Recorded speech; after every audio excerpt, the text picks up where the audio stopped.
Hi, and welcome to the Network Education segment of BNI AMPANG. Last week, we spoke on farming versus hunting for business. This segment will be talking about farming for business, how we do it, some principles, and perhaps a guide. Now, we always assume that networking comes easy, but for many of us, networking can be quite daunting. Being socially shy is quite common, especially if someone networks out of their common circle. The task of handing out business cards, introducing oneself in a short span of time can also be quite challenging for some. What we usually get out of networking sessions will be piles and piles of business cards. Some may be useful, but often we do not follow them up. Perhaps one of the most frightening experience would be to be connected with a hunter who just met you and will be very aggressive to try to sell something to you. Now, networking shouldn't be all about that. Now, let's see how networking can be used as a tool to farm for your business. Agent Farmer says, focus on relationships, not transactions. We have to remember that when we network, not all networkers will be ready clients. Some may not buy ever, but they may send clients over, and therefore it is very important to foster good relationships with fellow networkers. In the words of Dr. Ivan Meissner, when times are tough, a client will leave you, but a friend won't. Second, don't ask for something before you give something. This is the principle of giver's gain.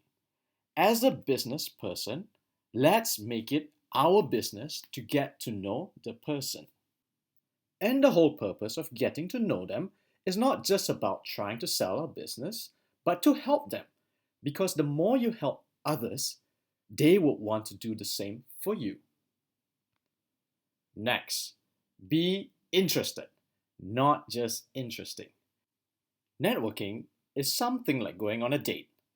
We all have met that person whereby on a date would talk on and on and on about themselves in a very interesting fashion. But soon, that seemingly interesting person would lose the interest from other people. So, in a business network, what we should do is be open, friendly, and honest. Listen, listen, and listen. What do we listen for? Listen for the problems of fellow networkers and try to identify what kind of solutions that you or your contact circle could provide and refer this networker to your solutions. By doing this, just by listening to somebody else's problem, we are able to generate referrals for other people, for our fellow networkers. And the more we refer, the more people want to refer it back to us. Next, follow up.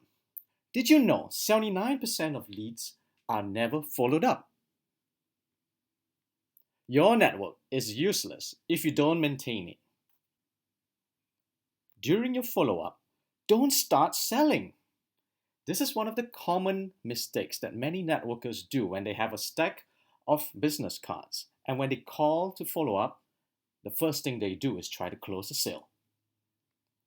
Instead, follow up on your network conversation. What did you last speak together with the networker? Be of service, not just trying to sell your service. So in summary, here are some of the farming lessons of today. Remember, relationships, not transactions. Make it your business to know the person.